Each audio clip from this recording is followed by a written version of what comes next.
며칠 전 러시아에서 월드컵이 시작이 되었습니다. 우리에게 월드컵 하면 2002년도 한일 월드컵이 떠오르지요. 누구도 예상하지 못한 4강에 들어간 것은 우리 모두에게 즐거움이었고 기쁨이었습니다. 한 경기 한 경기 지나면서 그 즐거움은 더해졌던 것 같습니다. 제가 기억에 남는 것은 한 경기를 마치고 시간이 느지막한 저녁 시간이었는데 어떤 자동차에서 경적을 울립니다. 빠방 빠방 빵 하니까 저쪽에서는 대한민국 이런 소리가 들리는 것 같아요. 늦은 시간인데 그렇게 경적을 울려도 모든 사람이 기분 상해하지 아니하고 다 같이 즐거웠던 시간이 그때 시간이 아니었나 생각을 해보게 됩니다. 경기가 무르익어가면서 사람들의 관심을 집중시킨 이들이 있었는데 11명의 축구 선수들은 물론이고 그 중에 한 사람을 꼽으라고 한다면 바로 이분일 것입니다. 축구 감독을 이끌었던 그 축구 대표팀들을 이끌었던 감독, 히딩크 감독. 사람들이 처음부터 우리 팀이 4강에 들어갈 것이라는 것은 예상하지는 못했을 것입니다. 그런데 이 히딩크 감독은 유럽의 체격이 크고 키가 큰 그런 선수들을 상대하기 위해서는 기본적인 체력이 있어야 한다. 오늘도 아침 일찍서부터 교회 학교를 섬기셔서 오후 예배를 참석하시는 여러분, 우리가 체력이 있어야 되죠. 버티기 위해서는 체력이 있어야 되는데 축구 선수들에게도 체력이 있어야 한다. 그래서 모든 선수들이 강한 기본적인 체력 훈련을 받으면서 기초 체력을 키웠습니다. 선수 선발부터가 남달랐는데 누구누구 선배, 후배, 학연, 지연을 다 끊고 그 다음에 강한 정신력, 사람들의 인기나 화려한 경력보다는 근성과 체력, 전술과 조직력 이런 것들을 중요하게 생각하여서 박지성 선수 같은 그러한 사람이 발탁이 될 수가 있었습니다. 기본과 원칙을 중요하게 생각했던 감독. 또 2002 한일 월드컵을 생각할 때 떠오르는 것은 길거리의 응원단의 모습일 것입니다. 경기가 있는 곳이면 어느 곳에서나 다 사람들이 많이 모였습니다. 제가 출석했던 교회에서도 지역 주민들 오세요. 교회에서 대형 화면을 보여주면서 같이 응원했던 그런 기억이 있습니다. 게임이 있는 날이면 거리가 한산할 정도로 다들 3, 3, 5 모여서 그 경기를 응원했던 모습을 기억해 보게 됩니다.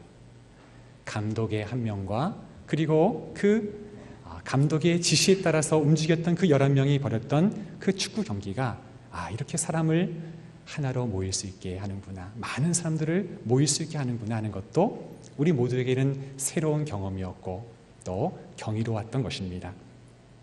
오늘 말씀을 보게 되면 여기에 몇 부류의 사람들이 등장하는데요. 이들이 모인 곳에는 언제나 사람들이 많이 모였다는 것을 성경이 우리에게 들려주고 있습니다. 우리가 경험해 보아 알지만 어떤 사람들에게는 사람들이 떠나갑니다. 떠나가게 하는 지도자가 있고 또 어떤 경우에는요, 사람들이 자꾸 모여듭니다. 모이게 하는 지도자가 있습니다. 여러분 어떻습니까? 처음 가보는 곳인데 외부에서 식사를 하게 될 경우에 어떤 음식점을 찾아가게 됩니까?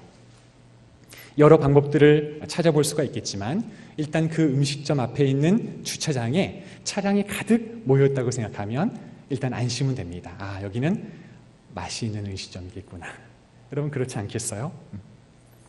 음식점의 분위기도 좋고 또 서비스도 좋은데 맛이 없다고 하면요, 별로다 그렇게 하고 나옵니다. 그러나 분위기도 좀 별로고 그리고 지리적인 위치도 별로지만 음식이 맛있으면은요, 우리 다음에 또 옵시다. 그리고 나서 음식점을 나오게 되는 것 우리가 경험하게 됩니다. 오늘 말씀에 세 부류의 사람들이 등장했다고 했는데 먼저 흩어진 무명의 성도들입니다. 이들은 또 두 부류의 사람들을 나뉘어지는데 한 부류는요, 예루살렘에 스데반의 일로 인하여서 환란이 있었을 때에 흩어진 무명의 성도들이었습니다. 사도행전 7장에 보면 스데반의 설교가 나옵니다. 예수 그리스도가 누구신지 우리는 그 예수 그리스도를 증거하는 사람들입니다. 목노와 스데반이 설교를 하고 그리스도의 복음을 증거하였을 때 유대의 종교 지도자들은 그 복음으로 인해서 스데반을 돌로 치는 사건이 일어나게 됩니다. 그 일에 힘입어서 유대 종교 지도자들은 그리스도인들을 크게 박해하는 일이 있었습니다. 사도행전 8장 1절을 말씀을 보게 되면 그날에 예루살렘에 있는 교회에서 큰 박해가 있어 사도 외에는 다 유대와 사마리아와 모든 땅으로 흩어지니라. 그 흩어진 무명의 성도들, 오늘 이름이 나타나고 있지 않습니다. 무명의 성도들입니다. 그 성도들이 베니게와 구브로와 안디옥까지 이르게 되었다 하는 것입니다. 여러분, 이들이 흩어져서 무엇을 했겠습니까? 그들이 생계 때문에 그것으로 이주한 것이 아니었습니다. 그들이 믿고 있는 신앙 때문에 그들의 신앙의 바퀴를 피하여 어쩔 수 없이 또 다른 지역으로 나아갔던 것입니다. 단순히 먹고 사는 생계의 문제가 아니라 신앙의 자유를 위하여서 그들은 어쩔 수 없이 또다시 짐을 싸고 이주를 해야 했던 것입니다. 그들이 하나님의 말씀을 또 하나님의 도를 전하였다고 하는데 오늘 우리와 같이 한 사람이 강단에 서서 설교를 하지는 않았을 것입니다. 그들이 어찌하든지 일하는 가운데 누구와 대면하면서 대화를 나누었을 것입니다. 그리스도를 아세요? 그리스도에 대하여 들어본 적이 있습니까? 그리스도를 모른다고 하면 그리스도가 누구신지 이야기해 주었을 것입니다. 그분이 이 땅에 와서 우리를 위하여 어떤 일을 하셨는지 그들이 전한 복음, 그들이 받은 복음을 힘차게 전해 주었을 것입니다. 단 여기 말씀해 보니까 아직까지 이들이 전해 주었던 그 대상은 유대인들에 한정되었다는 것입니다. 유대인들에게만 그들에게만 복음을 전하였다. 디아스포라로 세계 각지에 흩어져 있던 유대인들에게 이들은 그들이 받은 복음을 전하였다는 것입니다. 두 번째 소개되는 사람들은 구보로와 구레네 몇 사람들이었는데 예루살렘으로부터 환난을 피해서 그들이 전해준 복음을 들었을 것입니다. 여기 구보로와 구레네 몇 사람들은 그 고장의 출신들의 사람들을 말할 것입니다. 이들은 복음을 들고 그리고 안디옥으로 넘어가서 헬라인에게 복음을 전하였다라고 누가는 우리에게 기록을 해주고 있습니다. 예루살렘 성도들은 환난을 피하여서 이곳으로 와서 자기 동족인 유대인들에게 복음을 전하고 또 이 고장의 출신인 유대인들은 이 복음을 들고서 그 가까운 지역인 안디옥으로 넘어가서 복음을 전하였다는 사실입니다. 헬레니즘 문화에 익숙한 유대인들이었을 것입니다. 가까이에 있는 헬라인 이방인에게 복음을 전하기는 유대로부터 온 유대인들보다는 쉬웠을 것입니다. 여러분 그렇지 않았겠어요? 헬레니즘 문화에 익숙했던 사람들, 여러분 이것은 매우 놀라운 땅끝까지 복음을 전하는 전주곡과 같은 것이었습니다. 복음이 예루살렘을 넘어서 그리고 유대와 사마리아를 거쳐서 이제는요 저 멀리 그들이 상상조차 할 수 없었던 이방인들에게 헬라인들에게 복음이 전해지는 역사가 시작이 되고 있는 것입니다. 구브로와 베니게 태생의 유대인들은 안디옥 사람들에게 복음을 전하였다. 선교사님들의 중국 선교를 말할 때 이런 이야기를 들어본 적이 있습니다. 중국은 워낙 땅덩이가 넓습니다. 그래서 여러 소수민족들이 있는데 그 중에 신장의 위구르족이 소수민족이 있습니다. 자체 문자도 가지고 있고 또 언어도 가지고 있는 민족인데 중동과 가까운 위치에 있기 때문에 그들의 문화도 비슷하고 생김새도 비슷하다는 것입니다. 그래서 선교사님들은 전망하기를 중동의 복음 전도는 아마도 이들을 통해서 들어가지 않겠나. 한족도 어렵고 그리고 우리나라 사람들도 어렵고 서양의 선교사님들도 어렵고 같은 피부색에 그리고 비슷한 모양을 가진 그 신장의 위구르족들을 통해서 하나님이 무슬림, 이슬람 나라의 사람들을 선교하지 않겠나, 그런 생각을, 그런 추측을 하게 되는데요. 매우 타당한 그러한 추측이라고 생각합니다. 역시 오늘 말씀에도 구브로와 베니게 대상의 헬레니즘 문화에 익숙한 유대인들은 그들이 받은 복음을 가지고 안디옥으로 넘어가는 것입니다. 그리고 헬라인들에게 복음을 전하였다라고 말씀해 주고 있습니다. 어떻게 되었을까요? 오늘 말씀처럼 결과는 정말 놀라웠습니다.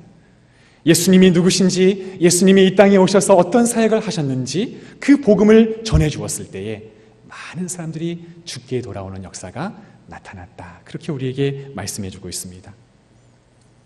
환난으로 인하여 흩어진 성도들, 그들이 복음을 전하고 또 이들을 통해서 복음을 받은 이 헬레니즘 문화에 익숙한 사람들이 또 옆에 있는 이방 지역으로 가서 복음을 전하는 일을 통해서 복음은요 계속해서 뻗어나갈 수가 있었다는 것입니다.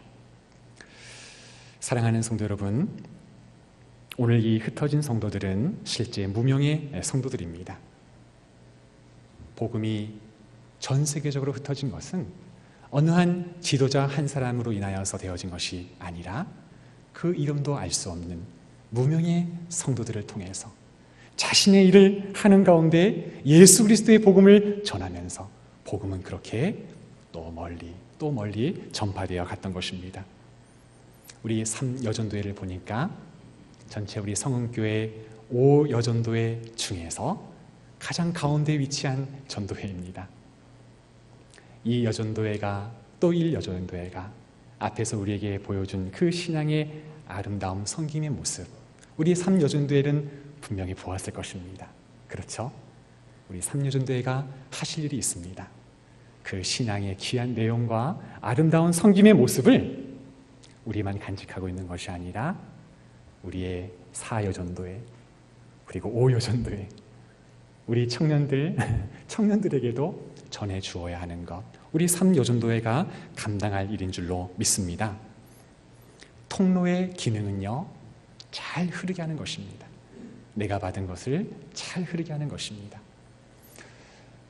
지난번 우리 교회에서 명랑운동회가 있었죠. 이때에 우리 3여전도회가 전체 음식을 다 주관하여서 장만하였습니다. 그때 한 분이 이런 이야기를 하신 거 들어보았어요. 와, 우리 이 여전도회가 지난해까지 정말 수고 많으셨구나. 우리가 직접 해보니까 일이 만만치 않은데 정말 감사하다. 그런 이야기를 들어보았습니다. 제가 이 여전도회 몇 분에게 들어보았습니다. 이번처럼 이렇게 편안하게 행사를 치른 적이 없는 것 같아. 우리 3여전도회 정말 감사하다. 서로 말을 주고받으면서 제가 그 사이에 들으면서 정말 감사하구나. 앞에서 수고했던 그 모습을 우리의 3여전도회는요 그대로 받아 또 이어주는 것입니다. 오늘 구브로와 베니게 몇 사람들은 그렇게 하였습니다. 우리가 전해받은 이 복음을 여기서 정체되고 머무르는 것이 아니라 그 다음에 복음이 필요한 지역으로 또 넘어가는 것입니다. 이 복음이 또 흘러가게 하는 것, 그들이 감당했던 일이었습니다. 좋은 신앙의 전통이 3여전도에게 들어왔을 때 하나가 들어오면 둘이 흘러가게 하고, 둘이 들어오면요 넷이 흘러가게 하고, 셋이 들어오면요 아무 말씀이 없으시기 때문에 계속해야 될 것 같습니다. 넷이 들어오면요 네? 8이요? 아니요, 16개가 흘러가게 하고, 하나님이 주신 은혜가 배가가 아니라 곱절로 흘러가게 하는 우리 3여전도회가 되시기를 축복합니다. 오늘 또한 부류는요, 무리들은 아니지만 한 사람입니다. 그 한 사람은 바나바라고 지칭하고 있는데 그는 예루살렘 교회가 안디옥으로 파송한 사람이었다라고 그렇게 설명해 주고 있습니다. 유대 지도자들은요 매우 의아해했을 것입니다. 그렇지 않겠어요? 이방인들에게 복음이 전해졌다? 정말 그럴 수 있겠는가? 동족에게만 복음을 전하였던 유대인들이었고, 그리고 유대 지도자들인 것입니다. 복음을 들은 유대 지도자들은 이 일을 도무지 납득하기가 어려웠을 것입니다. 그들이 정말 우리가 가진 신앙과 동일한 신앙을 가진 참된 신앙일까 의아했을 것입니다. 특별히 1세기, 2세기 동안에도 그들의 주변에는 여전히 이단들이 있었어요. 어떤 이단들이 있었을까요? 유대주의자들이 대표적인 이단이었습니다. 그리스도를 이해할 때 우리는 그분은 하나님이시고 또 사람으로 오신 주님을 이해하고 있지만 유대인들은 어떻게 이해합니까? 능력이 많은 한 선지자의 한 사람으로만 이해합니다. 하나님의 아들, 하나님, 너희가 신성모독을 하는구나. 그리스도를 박해했던 사람들이 유대주의자, 유대인들이었습니다. 또 한 무리의 이단은 아마도 이방 종교에 흡사한 이들이었을 것입니다. 하나님의 아들, 하나님이심을 인정하였지만 그 신성한 하나님이 어떻게 사람의 모습으로 올 수 있는가? 그럴 수 없다. 예수 그리스도의 육체로 오심을 부인했던 사람들이 그 당시 초대교회에도 있었다는 것입니다. 사도 요한은 그것을 부인하는 자들은 적그리스도라 이렇게 강력하게 그의 성경에서 말씀해 주는 것을 보게 됩니다. 이방 땅 안디옥에 그들에게 복음이 전해졌다고? 정말 그것이 사실이야? 이것을 신학적으로 규명하고 바르게 이해하는 것이 필요했는데 예루살렘 교회가 많은 고민을 했을 것입니다. 이들의 이야기를 잘 들어주고 이들이 가진 신앙이 옳고 그름을 분명하게 판단해 줄 사람이 과연 누구일까? 그랬을 때에 예루살렘 교회가 생각하고 그리고 그들의 이야기를 잘 들어줄 수 있는 관대한 사람, 모든 사람이 인정을 받을 만한 사람이 누구일까라고 했을 때 그때 추천한 사람이 바나바였다는 것입니다. 실제 바나바는 위로의 아들이라고 하는 이름을 가졌는데 사도행전 4장 36절 이하의 말씀을 보게 되면 구브로에서 난 구브로 사람이에요. 레위족 사람이 있으니 이름은 요셉이라. 사도들이 일컬어 바나바라 번역하면 위로의 아들이라 하였습니다. 초대교회의 한 가지 특징은 그들이 가진 것을 없는 자와 함께 나누는 일을 잘하였다는 것입니다. 사랑의 교제가 풍성한 교회, 유무상통한 교회. 바나바는 자기가 가지고 있는 밭을 팔아서 이 모든 값을 사도들에게 바쳤던 인물이었습니다. 그 교회에 적지 않은 위로를 주었던 사람이 바로 바나바였습니다. 뿐만 아니라 사도행전 9장에 보면은 바나바 이름을 한 번 더 언급하고 있는데 사울이 다메섹 도상에서 부활하신 주님을 만나고 이제는 전과 다른 확연히 다른 삶을 살아가게 됩니다. 그 받은 은혜와 사명이 있기에 그리스도를 전하기 시작하는데 많은 사람들이요 그를 인정해 주지 않는 것입니다. 그럴 만도 하겠죠. 바로 앞서서 그는 복음을 믿는 자들을 핍박하고 박해했던 그런 사도 바울이 아니었습니까? 그런 사울이 아니었습니까? 살기 등등하고 교회로 모인다는 소식을 듣게 되면 어디서든지 달려가서 그들을 잡아가지고 옥에 가두었던 인물이었는데 그가 그리스도를 전한다고 하니까 누가 쉽게 그를 인정하겠습니까? 그때에 여러분 안심하십시오. 사울은 부활하신 주님을 만나고 그의 신앙과 인격이 전혀 다른 삶을 살아가고 있습니다. 그가 전하는 복음은 정말 믿을 만한 것입니다. 그를 받아주시면 좋겠습니다. 그렇게 옆에서 대변해 주었던 사람이 바로 바나바였다라고 우리에게 말씀해 주고 있습니다. 정말 귀한 인물이죠. 오늘 누가는 이 인물에 대해 보다 자세하게 묘사해 주고 있는데 오늘 성경에 보면 바나바는 착한 사람이요 성령과 믿음이 충만한 사람이라 그렇게 하였습니다. 성령과 믿음이 충만하였고 바나바는 착한 사람이라. 여러분 우리가 어떤 교회 일을 할 때에 제가 두 가지 예를 한번 들어보려고 하는데 어떤 분과 일을 하고 싶으신지 한번 생각해 보세요. 그분은 참 재능이 많아요. 이것도 할 줄 알고 또 저것도 할 줄 알고 남이 하지 못하는 일을 잘 해낼 수 있는 재능과 능력이 그에게 있습니다. 그러나 착하지는 않아요. 이 일을 통해서 이 사람과 쿵 부딪혀요. 저 사람과 해서 저 사람과 쿵 부딪혀요. 서로의 마음을 다치게 한다면 여러분 어떻겠습니까? 아마 내심 표현하진 않지만 그래 내가 이번까지 그 사람과 함께 일해야지 다음부터는 하지 않을래. 아마도 그렇게 생각할지 모르겠습니다. 그러나 그렇지 않고 그 반대로 일은 굉장히 서툴러요. 글쎄, 이 사람이 여기에 재능이 있나? 곰곰이 생각되어질 때가 있어요. 열심은 있는데 그렇게 썩 잘하는 것 같지는 않아요. 여러분, 제가 애써서 지금 반대되는 예를 들어보는 것입니다. 그런데 한 가지 이분과 일을 하면 왠지 마음이 편해요. 누가 이것은 왜 이렇게 했어요? 그러면 그래요? 제가 잘못 이해한 것 같으네요. 다시 하겠습니다. 똑같은 일인데 다시 그 일을 반복해서 해놓고 그 일을 재수정해서 해놓고 반복하는 수고를 감수하면서도 그 일을 하는 사람이 있다고 한다면 여러분, 어떤 사람과 같이 일을 하고 싶으세요? 재능이 특출한 사람? 아니면은 조금 어리숙하지만 착한 사람? 누가 같이 일하고 싶으세요? 극단적인 예를 들어서 그렇지만 아마도 착한 사람일 거예요. 그 사람은 함께 오랫동안 일을 해도 같이 하고 싶은 사람일 것입니다. 바나바는 바로 그런 사람이었습니다. 착한 사람. 예루살렘 교회에 정말 그들의 이야기를, 헬라인의 이방인들의 이야기를 잘 들어줄 수 있는 사람이 있을까? 그들의 신앙을 잘 올바르게 판단해 줄 수 있는 사람이 있을까? 바나바. 그래, 바나바. 그는 착한 사람이지. 다 그를 추천했던 것입니다. 그 다음에 이 내용을 좀 더 설명해 주고 있는데, 바나바는 성령과 믿음이 충만하였던 사람이라고 그렇게 말씀해 주고 있습니다.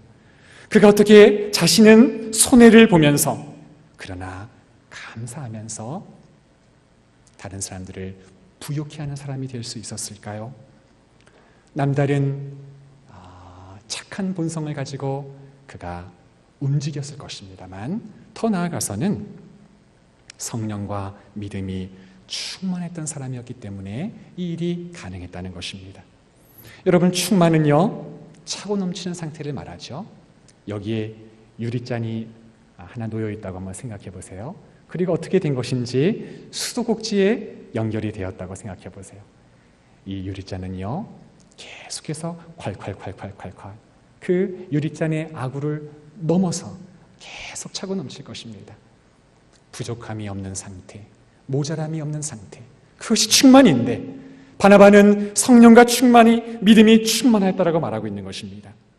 어느 곳에서 어느 시간 속에서 누구를 만나든지 그는 성령에 충만하였기 때문에 손해를 보더라도 감사할 수가 있었고, 때로 위험스러운 일을 만나지만 기쁘게 그 일을 끝까지 할 수 있었던 사람이라고 말해주고 있습니다. 오늘 누가는요, 한 가지 예를 더 들어주고 있습니다. 바나바가 다소를 찾아가는 일이었습니다. 바나바는요, 사울의 재능을 잘 파악했던 인물인 것 같습니다. 여러분, 사울은 어떤 사람이었습니까? 바울이 쓴 로마서를 보게 되면 성도가 하나님의 은혜로 받은 구원이 얼마나 위대한지를, 그의 서신서를 보게 되면 우리는 그렇구나, 이래서 성도는 위대한 사람들이구나 하는 것을 깨달아 알게 됩니다. 그는 분석적인 사고로 할 수 있는 사람이었고, 논리적으로 어떤 일에 대하여 잘 설명할 수 있는 사람이었는데, 안디옥 교회의 제자들을 가르치기 위하여 그분 사울은 반드시 필요한 인물이야, 그 사람과 같이 양육을 해야지, 그렇게 하고 다소로 가서 그를 교사로 영입했던 인물이 바나바였습니다. 바나바의 초청을 받아서 사도 바울과 함께 안디옥 교회에서 1년간 하나님의 말씀을 가르치는데, 여기에는 정말 놀라운 일이 있었습니다. 안디옥 교회 성도들은 최초로 그리스도인이라고 불려지는 최초의 별명입니다. 우리의 성경 속에 최초로 나타나는 이름입니다. 그들은 그리스도인이라 불려졌다 하는 일이 나타났습니다. 26절을 한번 말씀을 보세요. 만나베 안디옥에 데리고 와서 둘이 교회에 1년간 모여 있어 큰 무리를 가르쳤고, 제자들이 안디옥에서 비로소 그리스도인이라 일컬음을 받게 되었더라. 어떤 목사님은요, 이것을 크리스찬, 크라이스트 플러스 I 플러스 AN 이렇게 나누어서 그리스도가 이 안에 있는 사람, 이렇게 해석하는 분이 계시더라고요. 그리스도가 이 안에 있는 사람, 그리스도를 닮은 사람이라는 뜻일 것입니다. 사실 이 명칭은요, 유대인들이 붙여준 이름도 아니고 이방인들이 붙여준 이름이었을 것입니다. 그들을 칭찬하고 격려하기 위해서 붙여준 이름이 아니라 조롱하고 멸시하는 뜻에서 붙여준 이름이었을 것입니다. 그런데 여러분, 곰곰이 생각해 보세요. 성도들에게는 오히려 이 이름이 격려가 되었을 것입니다. 그들의 삶의 모습을 보는 가운데 그들 안에는 그리스도와 함께하는 사람, 복음을 전할 때 그리스도가 전하는 것처럼 전했고, 그들의 삶의 모습을 바라볼 때 세상에 자랑하는 부유함이 그들에게는 없지만 그러나 언제나 복음을 가지고 씩씩하고 담대하게 나아갔던 사람들, 그리스도가 그들 안에 있었던 사람들, 이방인들이 보았을 때는 마치 그리스도와 같다. 조롱하고 멸시하는 경멸의 눈으로 이 이름을 붙여주었지만은 그들 안에는 그리스도를 닮은 모습으로 힘있게 살아갔다는 것을 우리에게 보여주고 있는 것입니다. 바울은 안디옥의 제자들을 그렇게 훌륭하게 열심히 가르치는 탁월한 교사였습니다. 이 일을 위하여 바나바는요, 경계하지 아니하고 또 바울과 경쟁하지 아니하고 함께 동역자로 불러서 힘써서 주의 일에 힘쓰게 했던 인물이 바나바였던 것입니다. 두 부류의 여러 사람들과 그리고 바나바 한 사람을 제가 소개해 드렸는데 이 세 부류의 공통점이 무엇입니까? 평범한 그리스도인이었다는 것입니다. 무명의 성도들, 이름이 없어요. 여러분, 바나바도요, 지금은 평범한 성도입니다. 사도행전 13장에 가서 안디옥 교회가 사울과 바나바를 구별하여 따로 세울 때 그들의 그때야 직함이 있었지만 지금 바나바는요, 평범한 성도였던 것입니다. 그러나 한 가지 특별한 사실은 복음의 열정을 가졌던 평범한 성도들, 이름이 없는 성도들, 하나님은 그들을 통해서 위대한 하나님의 나라를 이루어 가시는 것입니다. 그들의 손에는 주의 복음이 들려져 있습니다. 23절의 말씀에 보니까 여러분, 바나바도 그러하였습니다. 그가 안디옥 교회에 이르렀을 때 하나님의 은혜를 보고 기뻐하여 모든 사람에게 굳건한 마음으로 주와 함께 머물러 있으라. 주의 복음을 힘있게 전해준 사람이 바로 바나바였습니다. 너희가 주님께로 돌아왔으니 이제는 떠나지 말고 굳건한 마음으로 주 안에 머물러서 믿음을 가지고 살아가라. 복음을 전해 주었습니다. 그들의 손에는 언제나 주의 복음이 들려져 있는데 놀라운 것은요, 그들이 복음의 열정을 가지고 복음을 전했을 때에 주의 능력의 손이 그들과 함께 했다는 것입니다. 21절 말씀을 볼까요? 주의 손이 그들과 함께 하심에 수많은 사람들이 믿고 주께 돌아오더라. 바나바에게는 주의 손길이 어떻게 함께 하였을까요? 아까 표현했던 것처럼 성령과 믿음이 그에게 충만하였기 때문에 성령이 주시는 능력과 힘으로 복음을 전하였을 때 그들이 복음이 전해지는 곳에는요, 언제나 사람들이 모여들었고 죽게 돌아오는 놀라운 부흥의 역사가 나타났다라고 누가는 우리에게 기록해주고 있는 것입니다. 우리 집사님께서 아까 그런 기도를 해주시네요. 교회야 안과 밖에서 하나님의 부흥의 역사를, 회복의 역사를 경험하게 해 주시옵소서. 정말 그런 것이죠. 교회의 안과 밖에서 이들은 부흥을 경험할 수가 있었습니다. 그 이유가 무엇입니까? 복음의 열정을 가진 사람들이 다른 사람들을 부욕해 하였기 때문입니다. 부욕해 하는 사람이 있었기 때문입니다. 그들이 다른 사람들을 부욕해 할 수 있었던 것은 성령과 믿음으로 충만하였기 때문에 가능하였다라고 말씀해주고 있습니다. 여름철 이제 시작이 되어서 에어컨이 많이 필요한 시기에 우리가 생활하고 있습니다. 지난번 광고 때에 우리 관리부에서 너무 수고하여서 제가 광고 중에 이렇게 표현한 것 같습니다. 저기 뒤편에 냉장고가 잘 설치되어 있습니다. 그렇게 표현했는데 감사한 것은요, 우리 성도님들이 다 이해하셨더라고요. 정말 감사합니다. 오늘은 그 말씀 드리는 것이 아니라 아무리 성능이 뛰어난 에어컨이 있다 하더라도, 다양한 기능이 있는 에어컨이 있다고 하더라도 이 에어컨의 코드가 전원에 연결되지 않으면요 아무런 쓸모가 없을 것입니다. 남을 부욕해 하는 사람은 어떤 사람일까요? 지금도 성령의 능력을 공급받아서 그 믿음을 충만케 하는 하나님의 힘에, 능력에 힘입어서 살아가는 사람. 부흥은 사람의 힘으로 되어지는 것이 아닙니다. 오늘 말씀을 통해 보세요. 언제나 주의 손길이 함께할 때 교회 밖에서도 그 능력의 복음을 듣고 사람들은 모여들었고, 뿐만 아니라 복음을 들었던 안디옥교회 성도들은 그리스도인이라고 부름을 받는 훌륭한 제자로 다 일어날 수가 있었습니다. 사랑하는 우리 삼여전도의 회원 여러분, 성령과 믿음이 충만하여서 여러분들이 가는 발걸음마다 놀라운 주의 복음의 부흥의 역사가 나타나기를 소망합니다. 여러분들이 가는 곳마다 다른 사람들이 일어나고 부유케 하는 그런 복의 통로가 되어주시기를 주님의 이름으로 부탁을 드립니다.